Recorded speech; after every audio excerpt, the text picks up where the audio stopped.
نحمده ونستعينه ونتوكل عليه ونعوذ بالله من شرور أنفسنا ومن سيئات أعمالنا من يهده الله فلا مضل له ومن يضلله فلا هادي له وأشهد أن لا إله إلا الله وحده لا شريك له وأشهد أن محمدا عبد الله ورسول الله أرسل إلى الناس كافة بشيرا ونذيرا وداعيا إلى الله بإذنه وسراجا منيرا أما بعد فإن خير الحديث كتاب الله وخير الهدي هدي محمد صلى الله عليه وسلم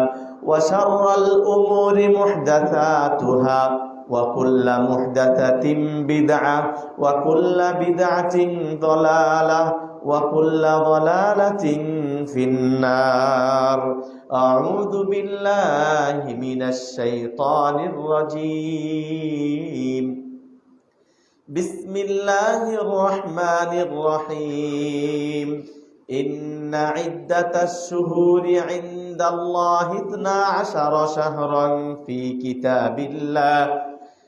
كتاب الله يوم خلق السماوات والأرض منها 4 حرم ذلك الدين القيم فلا تظلموا فيهن أنفسكم إلى آخر الآية.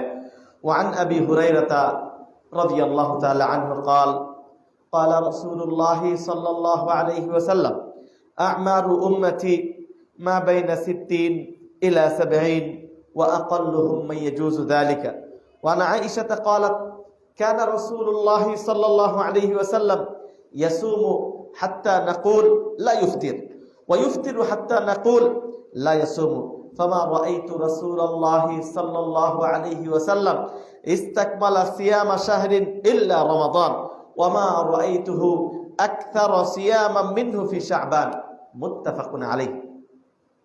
প্রশংসা গুণগান যাবতীয় সিফত সানা সেই মহিয়ান গরিয়ান দয়াময় রহমানুর রহিম আমার আপনার সৃষ্টিকর্তা লালনকর্তা পালনকর্তা মহান আল্লাহ রব্বুল ইজ্জতের জন্য, যিনি আমাদেরকে আবার এমন একটা সুযোগ সামনে দিচ্ছেন যে সুযোগটার মাধ্যমে একজন পাপিষ্ট মানুষ নিজেকে পাপমুক্ত করতে পারে, যে সুযোগটার মাধ্যমে আল্লাহ রাব্বুল আলামিন এমন সুযোগ দিয়েছেন যে সুযোগটা শয়তানের সাথে চ্যালেঞ্জ করে। এটা আল্লাহর দয়া। আল্লাহ দয়া করে আমাদের সামনে এমন একটা মেহমান দিচ্ছেন যে মেহমানের যদি কদর করি, আল্লাহ রাব্বুল আলামিন এমন একটা সুযোগ দিয়েছেন ফেরেশতারা সামনে ইবলিসের সাথে চ্যালেঞ্জ করে যখন ইবলিস সিজদা করতে অস্বীকৃতি জানাইল আদম আলাইহিস সালামকে, তখন ইবলিস কিছু জিনিস চাইলেন আল্লাহর কাছে। ইবলিস কিছু জিনিস চাইলেন আল্লাহর কাছে, এতদিন বন্দেগী করলাম, একটা সিজদা না দেওয়ার কারণে আমাকে শয়তান বানিয়ে দিলেন। আমার কিছু চাওয়ার আছে। আল্লাহ রাব্বুল আলামিন বলে চাও, তোমাকে দিয়ে দিব। তুমি বদলা চাও, আজরা চাও, দিয়ে দিব। এইবার ইবলিস আল্লাহর কাছ থেকে কিছু জিনিস চায় নিলেন। কি? আমাকে ইলা ইয়াউমি ইউবাসুন, মানে আমার হায়াতটা যেন ছোট না হয়। 1 নম্বর জিনিস ইবলিস আল্লাহর কাছে চাইলো যে আমার মরণ যেন, আমার মৃত্যু যেন কিয়ামত পর্যন্ত আমার হায়াত থাকে। আল্লাহ বললেন দিয়ে দিলাম তোমাকে। আর কি চাও? আর কি চাও? ইবলিস চেয়ে নিল আমি যেন মানুষের রন্ধ্রে রন্ধ্রে ঢুকতে পারি, আমি যেন ডান দিকে বাম দিকে সব দিকে আসতে পারি। এবার আল্লাহ রাব্বুল আলামিন তাও দিয়ে দিলেন। লাআকউদান্না লাহুম সিরাতাকাল মুস্তাকিম, এইবার চেয়ে নেওয়ার পর আল্লাহকে বলতেছে, আল্লাহ যেই জিনিস চাইলাম তোমার কাছ থেকে, একটা সিজদা না করার কারণে, যে আদবের কারণে, যে মানুষকে সম্মান না করার কারণে আমাকে আজীবনের জন্য বিতাড়িত শয়তান ইবলিস হিসেবে আখ্যায়িত করলেন, আমি এদেরকে দেখে ছাড়বো। কি করে ছাড়বো? এই মানুষদেরকে দেখে ছাড়বো। ওরা কিভাবে জান্নাতে যায়, এই জান্নাতে যাওয়ার বাধা শয়তানের ভাষায় আল্লাহ কোরআনে বলছেন, লাআকউদান্না লাহুম সিরাতাকাল মুস্তাকিম, সিরাতে মুস্তাকিমের সামনে আমি শয়তান বসে থাকবো। বসে থাকবো, জান্নাতের পথে আগাতে দিব না। আল্লাহ রাব্বুল আলামিন বলে দিলেন, ইল্লা ইবাদিয়াল মুখলাসিন, সবাইরে পারবা, তবে মুখলেস এবং খালেস বান্দা তাদেরকে পারবে না। আল্লাহ রাব্বুল আলামিন এই জন্য, যেহেতু ইবলিস চ্যালেঞ্জ করলো, আমরা ওই ইবলিসের চ্যালেঞ্জে পড়ে যাই, তার চ্যালেঞ্জের কাছে মাথা নত করি, তার কথা অনুপাতে চলি। আল্লাহ রাব্বুল আলামিন দয়া করে যেন সকল মানুষ সারাটা বছর, সারাটা মাস, 11টা মাস যদিও শয়তানের পথে চলে, একটা মাস শয়তানকে আল্লাহ রাব্বুল আলামিন সুফিদাতিশ শায়াতিন, অন্য হাদিসে আসছে সুলসিলাতিশ শায়াতিন, এই শয়তানকে আল্লাহ জিনজির দ্বারা আটকিয়ে ফেলে। এমন একটা মাস আল্লাহ দিচ্ছেন, যে মাসে আল্লাহ রাব্বুল আলামিন শয়তানকে বন্দী করে ফেলেন, যাতে করে মানুষকে কোন শয়তান ইবলিস আর ধোঁকা না দিতে পারে। আর মানুষ আল্লাহমুখী হয়, আল্লাহ রাব্বুল আলামিন তার 11টা মাসের গুনাহ মাফ করে তাকে জান্নাতি মানুষ বানিয়ে দেয়। এই সুযোগ আল্লাহ সামনে দিয়েছে। এই সুযোগ আর মাত্র কয়েকটা দিন পর আসবে। তার জন্য আমাদের কিছু প্রস্তুতি দরকার। আবার চলছে শাবান মাস। আজকে একটা বেদাতের একটা আখড়া, একটা বিশাল বড় বেদাত নিসফে শাবান কে কেন্দ্র করে, শবে বরাতকে কেন্দ্র করে যে কার্যকলাপ মুসলিম সমাজে প্রচলিত আছে এবং করা হয়, আজকে করা হবে, এগুলা করে কখনো আল্লাহর সন্তুষ্টি অর্জন করা যাবে না। এগুলা করে কখনো নবী সাল্লাল্লাহু আলাইহি ওয়াসাল্লাম এর সুন্নতের উপর আমল করা যাবে না। মানুষ ভালো মনে করে করছে, শয়তান এটা করাইতেছে, এটা শয়তানের প্ররোচনা। প্রিয় ভাইরা আমার, এই জন্য শবে বরাত আজকে সারা মাস, সারা বছর আপনি ইবাদত করবেন না, আর শবে বরাতের রাতে আসলে 100 রাকাত নামাজ পড়বেন, আল্লাহ আপনার উপর খুশি হবেন। একটা ছোট্ট উদাহরণ আমি মাঝে মাঝেই দিই। আপনি একটা গার্মেন্টসের মালিক, আপনার অনেকগুলো এমপ্লয়ি আছে, মানে কিছু শ্রমিক আছে যারা 8টা to 5টা ডিউটি করে, এরপরে মাস শেষে তাকে একটা স্যালারি দেন। এখন একটা শ্রমিক সারা মাস ডিউটি করে না, শুধু যেদিন বেতনের দিন ওই দিন এসে একদম সারা রাত ডিউটি করে, তারপরে আপনি স্যালারি দিবেন? কখনোই না। এটা তো দুনিয়ার একটা বিষয়। যদি এরকম হয়, আল্লাহ রাব্বুল আলামিন দৈনিক 5 ওয়াক্ত সালাত ফরজ করেছেন, পর্দা ফরজ করেছেন, সুদ ঘুষ হারাম করে দিয়েছেন, হালাল খেতে বলেছেন। আল্লাহর দেওয়া এই ডিউটি আপনি পালন করেন না, গোটা বছর আল্লাহর দেওয়া ডিউটি গুলো পালন করেন না, শুধুমাত্র বছরে একটা দিন এসে আপনি পালন করে আল্লাহর কাছে বেতন আশা করেন? সম্ভব এটা? কখনো না। প্রিয় ভাইরা আমার, এগুলা শয়তানের ধোঁকা। শয়তান আপনাকে তার পিছনে প্ররোচনা দিয়ে দিন থেকে আপনাকে বের করে দিচ্ছে, আপনি টেরও পান না। প্রিয় ভাইরা আমার, সেই আল্লাহর প্রশংসা করি যে আল্লাহ সুবহানাহু ওয়া তাআলা আমাদেরকে এত সুন্দর একটা সুযোগ দিয়েছেন, শয়তানকে চ্যালেঞ্জ দিয়ে, যে না, আমার কিছু বান্দা থাকবে যারা আমার ইবাদত বন্দেগী করবে, তুমি ওর রক্তে ঢুকো, রন্ধ্রে ঢুকো, কিন্তু ফজরের সালাত তাকে মিস করাতে পারবে না। এমন মানুষ আছে না নাই? সারা রাত কষ্ট করেছে, ফজরের নামাজ ঠিকই উঠে গেছে, 3টার সময় ঘুমায়। মুমিন যে প্রকৃত মুমিন, 3টায় ঘুমাইলেও ফজরের নামাজের টাইমে জাগনা পেয়ে যাবে, এলার্ম দিতে হয় না, তার অভ্যস্ত হয়ে গেছে, আল্লাহর পক্ষ থেকে তৌফিক প্রাপ্ত। যে ভাইয়ের আমার, সালাত ও সালাম বর্ষিত হোক সেই নবীর উপর, যে নবী সাল্লাল্লাহু আলাইহি ওয়াসাল্লাম এই শাবান মাসে কি করেছেন। আমরা কোরআন এবং হাদিসে থেকে আজকে জানবো শাবান মাসে কি করণীয়, আমরা কি করা উচিত, আমরা কি করছি। প্রিয় ভাইরা আমার, মানুষের জীবন অত্যন্ত ছোট, অত্যন্ত ছোট। কতটুকু ছোট? আপনি যদি চোখটা বন্ধ করে একটু চিন্তা করেন, আপনি শৈশবের কথা খেয়াল করেন, তাহলে মনে হবে আপনি সেদিন ছোট ছিলেন। সেদিন আপনি বিয়ে করলেন, আপনি একটু চিন্তা করেন যে আপনার বিয়ের কয় বছর হয়েছে, দেখবেন যে 30 বছর হয়ে গেছে, 20 বছর, 15 বছর হয়ে গেছে, অথচ মনে হবে ওই দিন তো দেখতে গেলাম, অমুকে অমুকে ছিল, হ্যাঁ, অথচ হয়ে গেছে 15 বছর, 20 বছর, 30 বছর। হ্যাঁ, আপনার বয়স এত হয়ে গেছে, অথচ দেখেন মনে হবে সেদিন এটা হইল। মানুষের সময়টা খুব দ্রুত যায়, খুব দ্রুত যায়। এজন্য সময়ের মূল্যায়ন করতে হয়, সময়ের মূল্যায়ন করতে হয়। আল্লাহ রাব্বুল আলামিন কুরআনুল কারীমে মাসের বিষয়ে সূরা তাওবার মধ্যে, সূরা তাওবার 36 নম্বর আয়াতে বলেন, ইন্না ইদ্দাতাশ শুহুরি ইনদাল্লাহি 12 শাহরা, নিশ্চয় মাসের গণনা আল্লাহর নিকট 12 শাহরা, 12টি।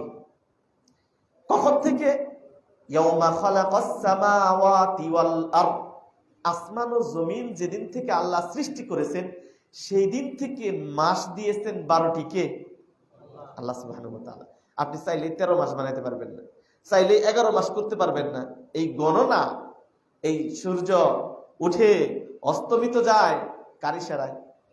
আল্লাহর আদেশে। আল্লাহ বলছেন ইয়াউমা খালাকাস সামাওয়াত মিনহা আরবাআতুন হুরুম, এই 12টি মাস, তোর মধ্যে 4টা মাস হারাম, 4টা মাস হারাম। সালাসাতুন মুতাতালিয়া, 3টা মাস ধারাবাহিকভাবে, জিলহজ এবং মুহররম। আরেকটা মাস ভিন্ন। প্রিয় ভাইরা আমার, 12টা মাসের মধ্যে 4টা মাস হারাম করে দিয়েছেন। মিনহা আরবাআতুন হুরুম যালিকা দ্বীনুল কাইয়্যিম, এটাই হলো মজবুত শক্তিশালী দিন। ফালা তাযলিমু ফীহিন্না আনফুসাকুম, সুতরাং এই দিন পেয়ে তোমরা এখানে জুলুম করো না।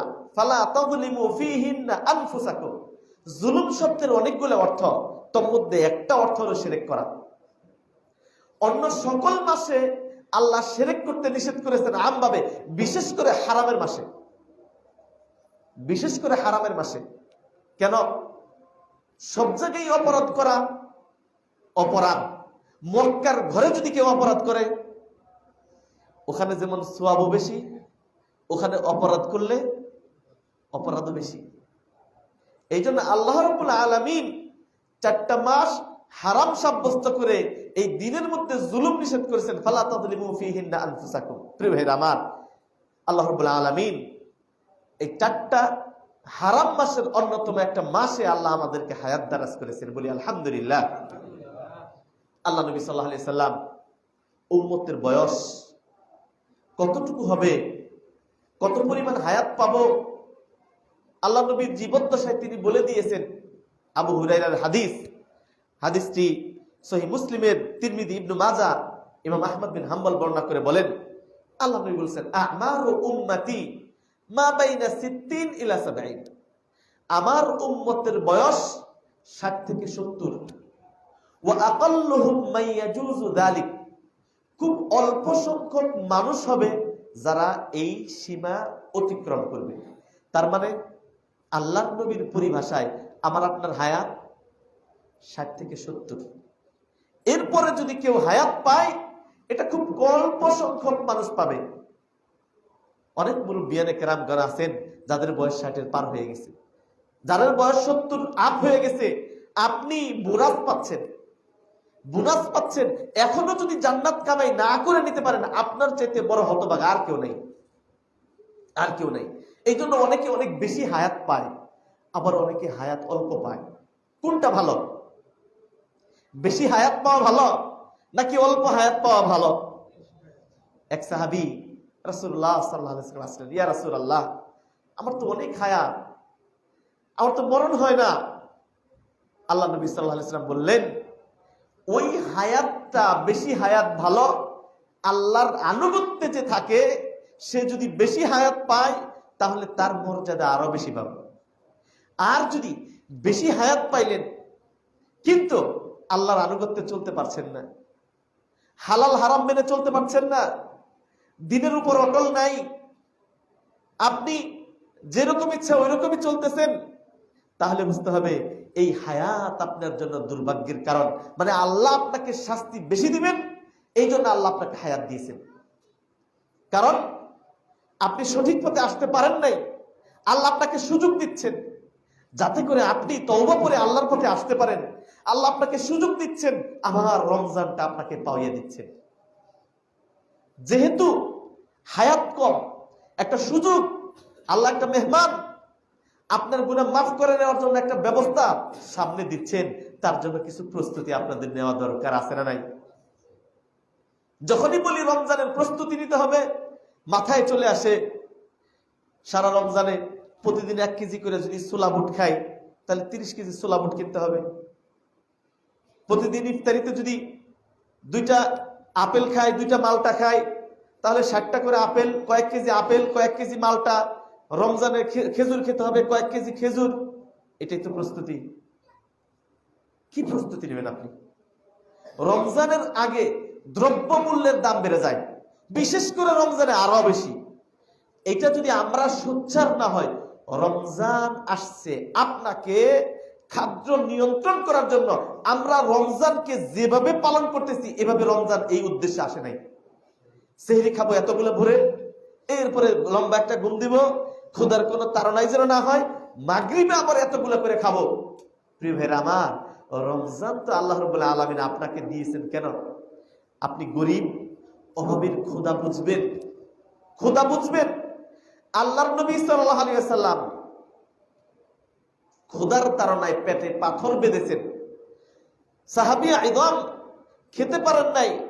আপনি দেখেন মসজিদে নববীতে যারা যান, রমজানের মধ্যে কি ইফতারি দেয়?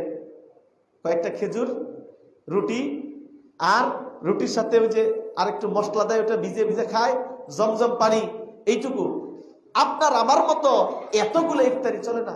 আর ওই যে জাবাদি, মানে রমজান আসছে আপনাকে ক্ষুধা বোঝার জন্য। আপনি রোজা রাখবেন এটা বুঝবেন, হ্যাঁ, কিন্তু আমরা এমন ভাবে খাই, বরং রোজা আসলে খরচ আরো বেশি হয়। ঠিক কিনা? বেশি হয় না? গোশত ছাড়া ভাত হয় না, হ্যাঁ, সবজি দিয়ে চলে না, ইফতারি ওইরকম লাগে। রোজার লক্ষ্য উদ্দেশ্য এটা না। রোজার অনেকগুলো লক্ষ্য উদ্দেশ্য আছে, তার মধ্যে আপনি 1 নম্বর হলো ক্ষুধা অনুভব করা। ক্ষুধার যে কষ্ট আছে একটা, এই কষ্টটা বোঝা এবং এটাকে নিয়ন্ত্রণ করা, এটা কন্ট্রোলে রাখা, যে না আমি ক্ষুধা নিয়ন্ত্রণ করতে পারি। অনেকে ক্ষুধা সহ্য করতে পারে না, ক্ষুধা সহ্য করতে পারে না। কিন্তু যে গরিব, যার ঘরে খাবার নাই, সে তো রোজা হোক রোজার বাইরে হোক, খাবার নাই, খেতেই পারে না, সবসময় তাকে ক্ষুধা সহ্য করতে হয়।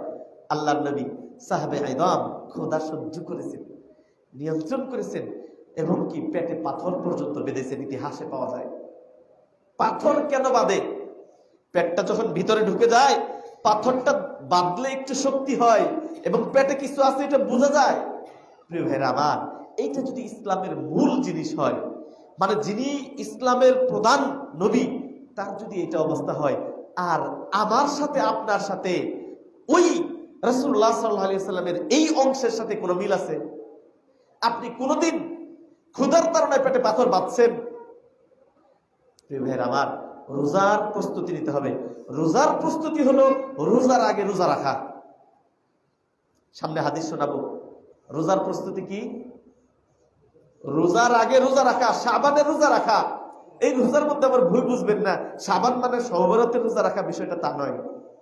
আল্লাহ নবী সাল্লাল্লাহু আলাইহি ওয়াসাল্লামের হাদিস শোনাই, এখানে দেখতে পাবেন আল্লাহ নবী সাল্লাল্লাহু আলাইহি ওয়াসাল্লাম কি বলেছেন।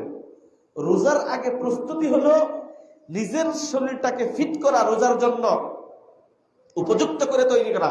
সারা বছর 11টা বছর আপনি রোজা রাখেন নাই, হঠাৎ করে 3 বেলা খান, আবার এর মধ্যে চা কফি তো আছেই, হঠাৎ করে আপনি রোজা রাখা শুরু করে দিলে আপনার শরীর ব্যালেন্স থাকবে না, সমস্যা হবে। আল্লাহ নবী সাল্লাল্লাহু আলাইহি ওয়াসাল্লাম এই জন্য শাবান মাসে কি করতেন? এই যে শাবানটা চলতেছে, কি করতেন? শবে বরাত পালন করতেন না কি করতেন? দেখেন আম্মা জান আয়েশার হাদিস, আনা আয়েশা ক্বালাত কানা রাসূলুল্লাহ সাল্লাল্লাহু আলাইহি ওয়াসাল্লাম ইয়াসুম হাত্তা নাকুলু লা ইফতির।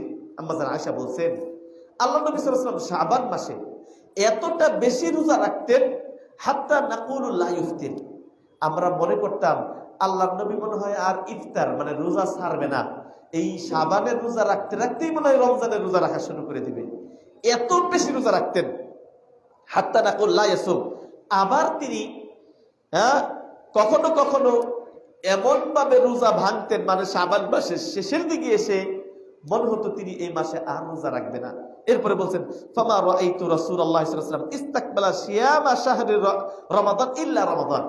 আল্লাহর নবীকে পরিপূর্ণ এক মাস রোজা রমজান ব্যতীত অন্য কোন মাসে রাখতে দেখি নাই, কিন্তু সবচেয়ে বেশি রোজা রাখতেন আল্লাহ নবী সাল্লাল্লাহু আলাইহি ওয়াসাল্লাম এই শাবান মাসে। এটা হাদিসটা মুত্তাফাকুন আলাইহি, বুখারী এবং মুসলিমের হাদিস। প্রিয় ভাইরা আমার, এই হাদিসটা কেন বললাম? চলছে শাবান মাস, এখানে আমার কিছু করণীয় আছে। কি করণীয়? রমজানের প্রস্তুতি। রমজানের প্রস্তুতি হিসাবে আল্লাহ নবী সাল্লাল্লাহু আলাইহি ওয়াসাল্লাম ছাতু, গম, খেজুর জমা করেন নাই, তার যুগের খাদ্য। রমজানের প্রস্তুতি হিসাবে আল্লাহ নবী সাল্লাল্লাহু আলাইহি ওয়াসাল্লাম তার শরীরটাকে ফিট করেছেন। যেমন কোন ফাইনাল ম্যাচ খেলার আগে প্র্যাকটিস করে, যে কোনো মানে সেমিফাইনাল হয় তারপরে ফাইনাল হয়, নবী সাল্লাল্লাহু আলাইহি ওয়াসাল্লাম একটা ফরজ এক মাসের ইবাদত করার আগে নিজের শরীরটাকে ফিট করে নিতেন, উপযুক্ত করে নিতেন বেশ কিছু রোজা রেখে। নবী সাল্লাল্লাহু আলাইহি ওয়াসাল্লাম শাবান মাসের শুরু লগ্ন থেকে এত পরিমাণ রোজা রাখতেন, আম্মা জান আয়েশা সিদ্দিকা এবং অন্যান্য স্ত্রীরা তারা মনে করতেন আল্লাহর নবী বুঝি আর রোজা ভাঙবে না। আবার যখন নিসফে শাবান চলে যেত, মানে শাবান মাসের শেষের দিকে তিনি রোজাই রাখতেন না, কারণ পরের পরিপূর্ণ এক মাস রোজা রাখতে হবে, এই জন্য এই মাসের শাবানের শেষের দিকে তিনি রোজা ছেড়ে দিতেন, শরীরটাকে একটু আয়েশ দিতেন। তাহলে 14 দিন আজকে চলে গেল। যদি জিজ্ঞেস করি কয়টা রোজা আমরা রাখছি? আমরা আহলুল হাদিস না? আমরা আহলুল হাদিস। হাদিস মানে বুখারী মুসলিমের হাদিস দিয়ে আমি দেখিয়ে দিলাম আপনাদেরকে, আল্লাহর নবীর প্রস্তুতি হলো শাবানের শুরু লগ্নে বেশি পরিমাণ রোজা রাখা, 10টা 12টা 14টা 15টা পর্যন্ত রোজা রাখা। এবার যদি বলি আমরা আহলুল হাদিস, এই সমাজের মানুষ হাদিস মানে শাবান মাসের কয়টা রোজা রাখছি একটা হাত তুলি। কয়জন মানুষ পাওয়া যাবে? আল্লাহ কবুল করুন। কয়জন মানুষ পাওয়া যাবে? অধিকাংশই পাওয়া যাবে না রোজা রাখছি। আমরা অন্য মাসে যেমন চলতেছি জীবন যাপন, এই মাসেও আমাদের ওই রকমই। তাহলে রোজা যে আসতেছে ওটার ফিলিংসই হবে না। ঈদ আসলে যেমন ঈদের আগে জামা কাপড় কিনেন, ঈদের একটা আনন্দ হয়, মুমিন সামনে সুযোগ পাওয়ার কারণে আনন্দিত হবে, এক নাম্বার আনন্দিত হবে, আলহামদুলিল্লাহ সামনে আমি রোজা পাচ্ছি। কিন্তু এর ব্যতিক্রম ঘটে না? হাই হাই রোজা হইতেছে, কিভাবে রোজা রাখবো, আমার ডায়াবেটিস, আমার এই সমস্যা, গরমের দিনে রোজা হইতেছে, কি যে কষ্ট হইব এই বছরের রোজাটা, এত লম্বা সময়। অথচ মুমিন কি হবে? খুশি হবে। বাড়িতে মেহমান আসতেছে, এটা যেন তেন মেহমান না, এটা এমন মেহমান আপনার জীবনের গুনাহ খাতাগুলো সাফ করে দিবে। এমন মেহমান, এই মেহমান আপনাকে জান্নাতে নিয়ে যাবে। এমন মেহমান, কবরে এই মেহমান আপনার কাছে বসে থাকবে, আল্লাহকে বলবে, আল্লাহ আমি তার রোজা, আপনার বয়সে রোজা রাখছে। যে ব্যক্তি আল্লাহ রাব্বুল আলামিন যত রকমের ইবাদত আছে সমস্ত ইবাদত আল্লাহ কারো মাধ্যমে সওয়াব দেয়। জুমার নামাজে আসছেন, আমি খুতবা দিচ্ছি, এই সওয়াবটা ফেরেশতারা লিখতেছে। কি দিবে? লিখে দিচ্ছে, এই কাজ করলেন, এই একটা আয়াত তেলাওয়াত করলেন, 10 নেকি লিখলেন, 20 নেকি লিখলেন, আপনি জুমার লিখতেছেন। ফেরেশতাদের লেখার উপর ভিত্তি করে আল্লাহ কিয়ামতের দিন আল্লাহ সওয়াব দিবেন, আল্লাহ এটার আজরা দিবেন, বিনিময় দিবেন। একমাত্র একটা ইবাদত, যে ইবাদত কোন ফেরেশতাদের হাত নাই। আল্লাহু আকবার বলবেন। একটা মাত্র ইবাদত, যে ইবাদতের ফেরেশতাদের কোনো হাত নাই, যে ইবাদতের সওয়াব, যে ইবাদতের বিনিময় আজরা নেকি আল্লাহ স্বহস্তে দিবেন। সুবহানাল্লাহ। এই জন্য আল্লাহ বলছেন আস-সাওমুলি ওয়া আনা আজজি বি, রোজা আমার জন্য আর রোজার প্রতিদান আমি দিব। আল্লাহ কোরআনে কোথাও, হাদিসে কোথাও পাবেন না আল্লাহ বলছে আস-সালাতুলি, সালাত আমার জন্য, সালাতের সওয়াব আমি দিব। বলছে কোথাও কুরবানি আমার জন্য, কুরবানির সওয়াব আমি দিব। এভাবে বলে নাই। অন্য কোন ইবাদত আল্লাহ নিজ হাতে দিবেন, নিজে দিবেন, এটা আল্লাহ কোথাও কোন ইবাদতের কথা বলেন নাই। একমাত্র একটা ইবাদত, সেই ইবাদতটা আমাদের সামনে, আমরা খুশি না বেজার? বলি আলহামদুলিল্লাহ। প্রিয় ভাইরা আমার, যদি আমরা খুশি হয়ে থাকি, যদি খুশি না হই, আমাদের ঈমানের মধ্যে খালাল আছে, ত্রুটি আছে। যদি রোজা আসার কারণে আপনার মনে বেজার হন, আপনি খুশি না হন, তাহলে ঈমানের মধ্যে ত্রুটি আছে। বরং সামনে রোজা আসতেছে, আপনি বাড়িতে এখন থেকে, এই যে আজকে নিষ্কে শাবান চলে গেছে, অথচ উচিত ছিল এই 15টা দিনের মধ্যে কমপক্ষে 2, 4, 5টা 7টা রোজা রাখা। তাহলে বাচ্চারাও বুঝবে, শিখবে যে আমার বাবা, আমার দাদারা শাবান মাসের শুরু লগ্ন থেকে 5, 7টা 10টা রোজা রাখতেন। আসলেই রোজা রাখলেই আমরা বুঝতাম যে আর 1 মাস পরে রোজা। আর এখন আমাদের এই বাংলাদেশের মানুষ রোজা বুঝে কখন? শবে বরাত দেখে। এই যে আজকে শবে বরাত, আর 15 দিন পর রোজা। অথচ এটা একটা বেদাত, এটা বিদআত। আল্লাহ নবী সাল্লাল্লাহু আলাইহি ওয়াসাল্লাম শুধুমাত্র নিসফে শাবানে রোজা রেখেছেন এইরকম কোন হাদিস নাই। বরং আল্লাহ নবী সাল্লাল্লাহু আলাইহি ওয়াসাল্লাম শাবান মাসের শুরু লগ্ন থেকে নিসফে শাবান পর্যন্ত রোজা রেখেছেন। কেউ যদি গতকাল, আজকে, পরশু রোজা রাখেন, কোনো সমস্যা নাই। যে মাস, প্রত্যেক মাসের 13, 14, 15 যে রোজা রাখতে হয়, সেই হিসেবে যদি কেউ আজকে রোজা রাখেন, এটা বেদাত হবে না। বুঝতে হবে, এটা বোঝার বিষয়। আপনি আমার পাশে হানাফি মসজিদে যা বলবেন, মোহাম্মদিয়া মসজিদে এসেছিল একজন ইয়াকুব মাদানী, এসে তো এই দিনে রোজা রাখা বেদাত বলে দিয়ে গেছে। না, আপনি যদি আগামীকাল রোজা না রাখেন, পরের দিন 13, 14, 15 মাসিক যে রোজা, এই হিসেবে রোজা না রেখে শুধুমাত্র শবে বরাতের রোজা রাখেন, তাহলে রোজা তো হবেই না। এই রোজা রাখলে আরো গুনাহ হবে। কথাটা বড় কঠিন। বললেন কি রোজা রাখলে গুনাহ হয়? বড় কঠিন না? আল্লাহ নবী সাল্লাল্লাহু আলাইহি ওয়াসাল্লাম যেভাবে রোজা রেখেছেন, ওভাবে যদি রোজা না রাখেন, রোজা রাখলে গুনাহ হবে না? নামাজ পড়লে গুনাহ হয়, তা কি জানেন? হ্যাঁ, আল্লাহর নবী সাল্লাল্লাহু আলাইহি ওয়াসাল্লাম আল্লাহকে খুশি করার জন্য তিনি যেভাবে নামাজ পড়েছেন, ওভাবে যদি আপনি নামাজ না পড়েন, নামাজ আপনার জন্য ক্ষতির কারণ হবে। কিছু ব্যক্তির নামাজ সওয়াব পরিপূর্ণ রূপ পায়। এই জন্য হাদিসে আসছে তিসউহা সুলুসুহা রুবউহা সুমনুহা।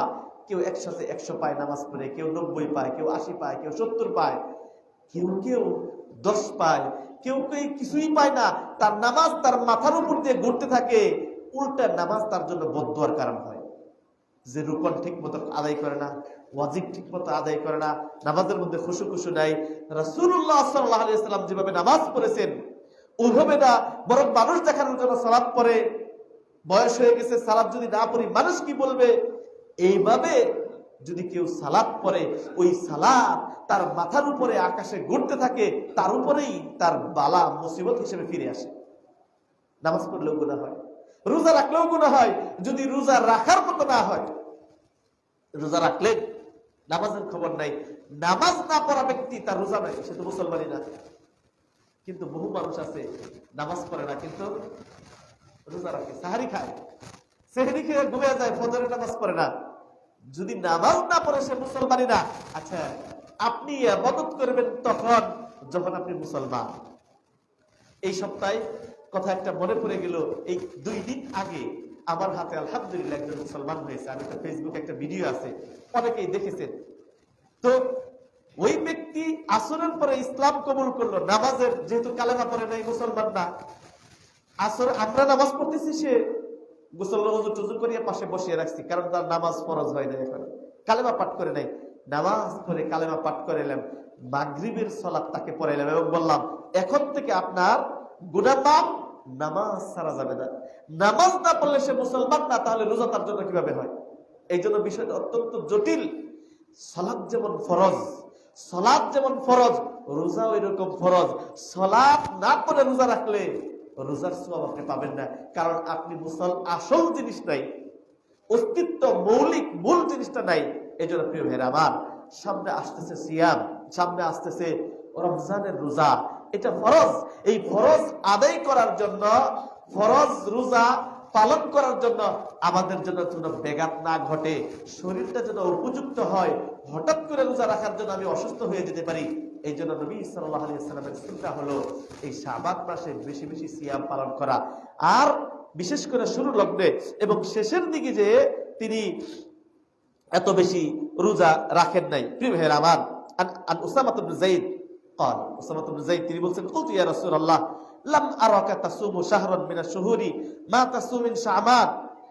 এই শাবান মাসের রোজা সম্পর্কে উসামা ইবনে যায়েদ রাদিয়াল্লাহু তাআলা আনহু আল্লাহর নবীকে বললেন, ইয়া রাসূলুল্লাহ, আপনাকে শাবান মাসে এত বেশি রোজা রাখতে দেখি, কেন কেন এত বেশি রোজা শাবান মাসে রাখেন, যে মাসে আল্লাহ আমাদের হায়াত দান করেছে?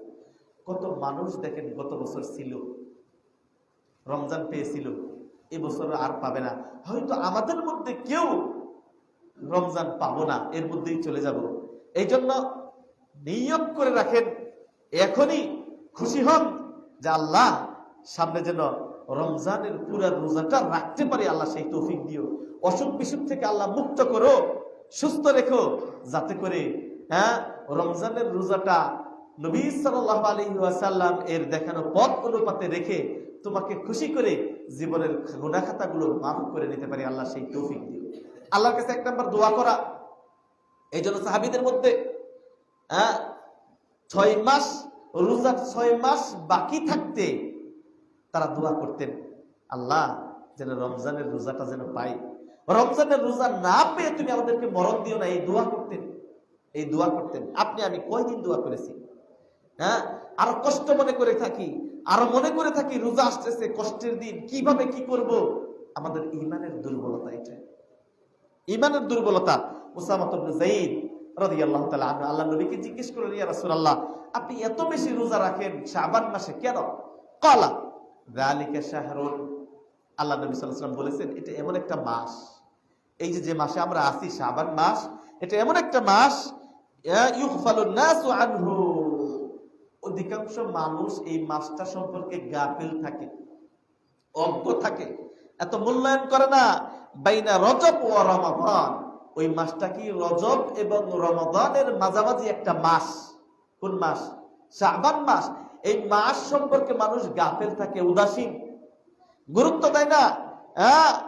শাবান যালিকা ইগফালুন নাস ওয়া হুয়া শাররুন, এটা এমন একটা মাস। দেখেন এই অংশটুকু দেখেন, মানুষের আমল নামা আল্লাহর কাছে পৌঁছায়, সাপ্তাহিক আমল নামা পৌঁছায়, দৈনন্দিন আমল নামা পৌঁছায়, মাসিক আমল নামা পৌঁছায়, বাৎসরিক আমল নামা আল্লাহর কাছে পৌঁছায়। আবার আল্লাহ মানুষের রিজিক যে লিখে দিয়েছেন ওইটাও বন্টন করে প্রতি বছরে আপনার রিজিক আল্লাহ রাব্বুল আলামিন দেন। তো বলছেন ওয়া হুয়া শাররুন, এটা এমন একটা মাস তুরফাউ ফীহিল আমাল ইলা রাব্বিল আলামিন।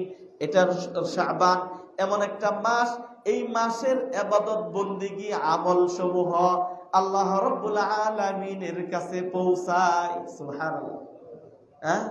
কেন আল্লাহ নবী বেশি বেশি সিয়াম পালন করেছেন? দুইটা উদ্দেশ্য পাওয়া গেল। একটা হলো রমজানের প্রস্তুতির জন্য, নাম্বার 2 এই মাসে শাবান মাসে আপনার আমার আমলগুলা আল্লাহর কাছে যায়।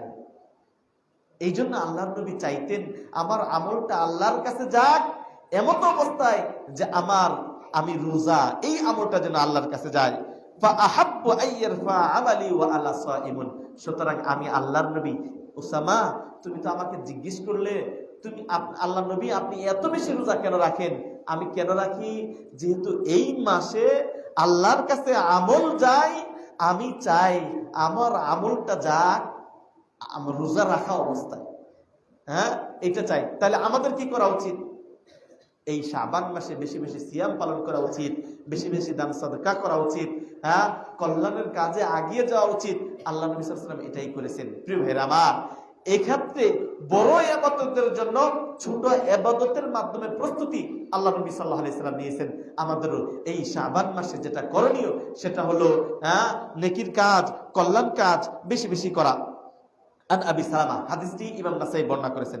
আন আবি সালামা ক্বালাত সামি'তু আয়েশা তাকুল কানা ইয়াকুনু আলাইয়া আস-সাওম মিন রমাদান ফামা আস্তাতিউ আন আকদিয়াহু ইল্লা ফি শাবান আশ-শুগলু মিন রাসূলিল্লাহি সাল্লাল্লাহু আলাইহি ওয়াসাল্লাম। মা বোনদের উদ্দেশ্য করে বলবো, আম্মাজান আয়েশার এই হাদিসটা আপনাকে স্মরণ করিয়ে দিব। প্রিয় ভাইয়েরা আমার,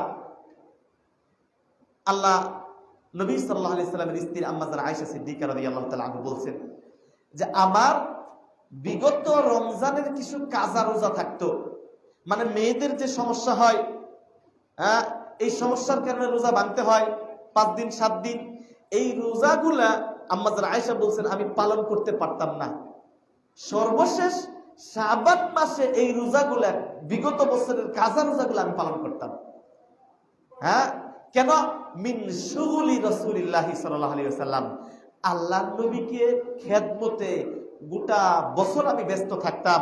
তিনি দাওয়াতি কাজ করতেন, আমি যদি সিয়াম পালন করি তাহলে তার খেদমতে ত্রুটি হবে, বিদায় আমি অন্য মাসে এটা পালন করতে পারতাম না। কিন্তু দেখতাম আর 1 মাস পরেই তো রোজা শুরু হয়ে যেতেছে, তাহলে বিগত বছরের রোজাই তো আমার কাছে বাকি রয়ে গেছে। অনেক মা বোনরা অবহেলা করতে করতে এরকম হয়ে যায়। তাদেরকে বলবো আপনাদের জন্য এখন সুযোগ। আম্মাজান আয়েশা সিদ্দিকা রাদিয়াল্লাহু তাআলা আনহা, যারা যে সমস্ত মা বোনেরা আমার কথা শুনছেন বা আপনারা যারা শুনতেছেন, আপনার স্ত্রীকে আপনি খোঁজ নেন, এটা আপনার দায়িত্ব। আপনি একসাথে জান্নাতে যদি যেতে চান তাহলে আপনার স্ত্রীর বিগত রমজানের রোজা বাকি আছে কিনা জিজ্ঞেস করুন, আপনার মেয়ের বিগত রমজানের রোজা বাকি আছে কিনা জিজ্ঞেস করুন। এরপরে আম্মাজান আয়েশা সিদ্দিকার সহিহ মুসলিমের এই হাদিসটা তাকে শুনিয়ে দেন যে আম্মাজান আয়েশা সিদ্দিকার রমজানের কাজা রোজাগুলো আদায় করতেন কখন? শাবান মাসে।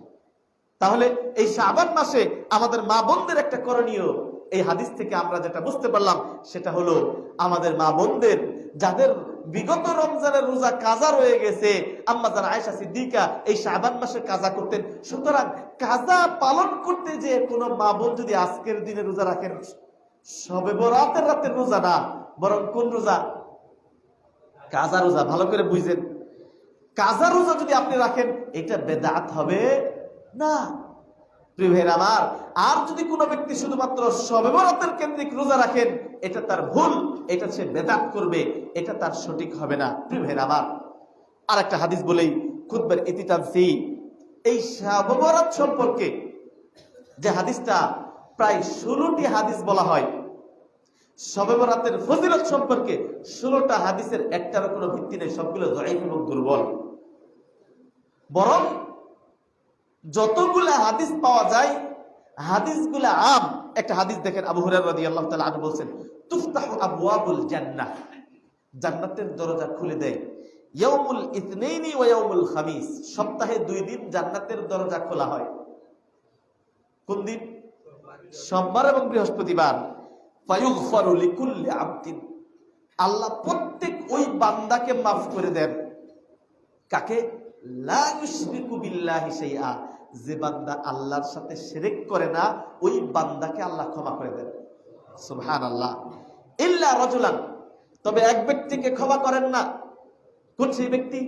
কানাত বাইনাহু ওয়া বাইনা আখিহি শাহনা, যে ভাই ভাইয়ের সাথে দ্বন্দ্ব, এক ভাই আরেক ভাইয়ের সাথে গন্ডগোল, অর্থনৈতিক ভাবে হোক, টাকা পয়সা দিয়ে হোক, ঝগড়াঝাটির মাধ্যমে হোক, উভয়ের মধ্যে হিংসা বিদ্বেষ, শাহনা মানে বুগজ, ক্রোধ, রাগ, হিংসা বিদ্বেষ, একজনকে আরেকজন দেখতে পারে না।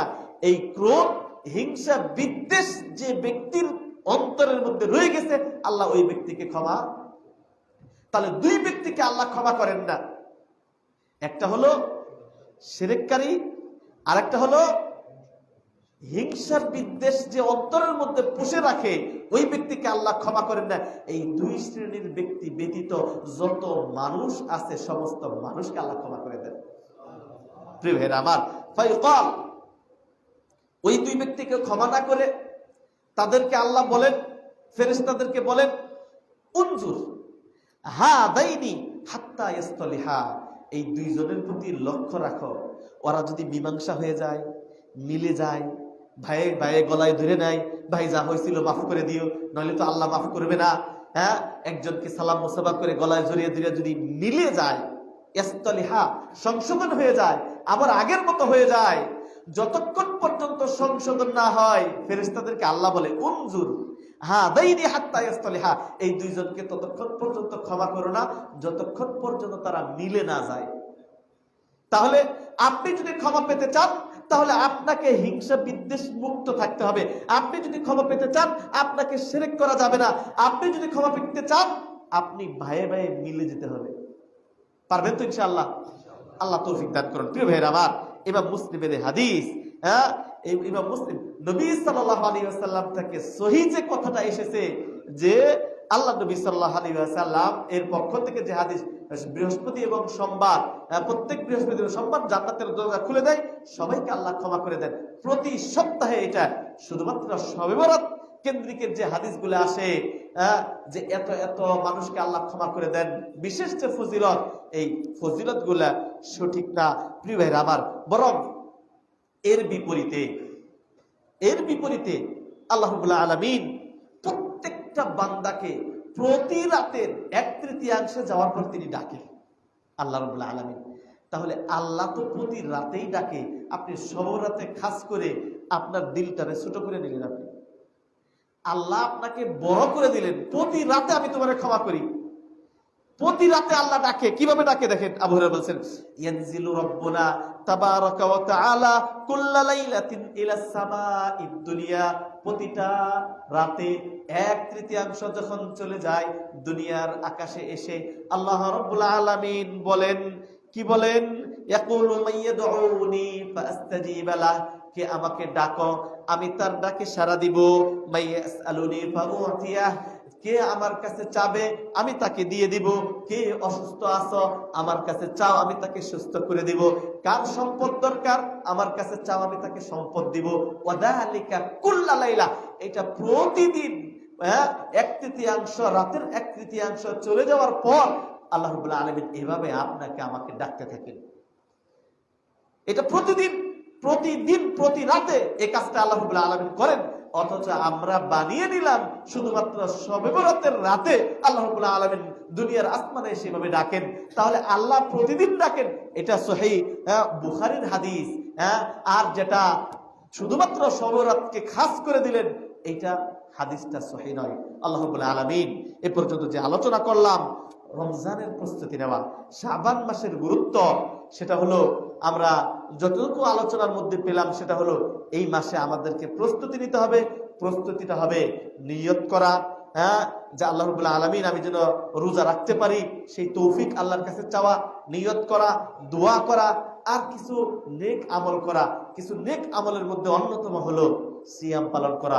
আল্লাহ রাব্বুল আলামিন আমাদের সবাইকে রমজানের প্রস্তুতি নেওয়ার তৌফিক দান করেন, আমিন।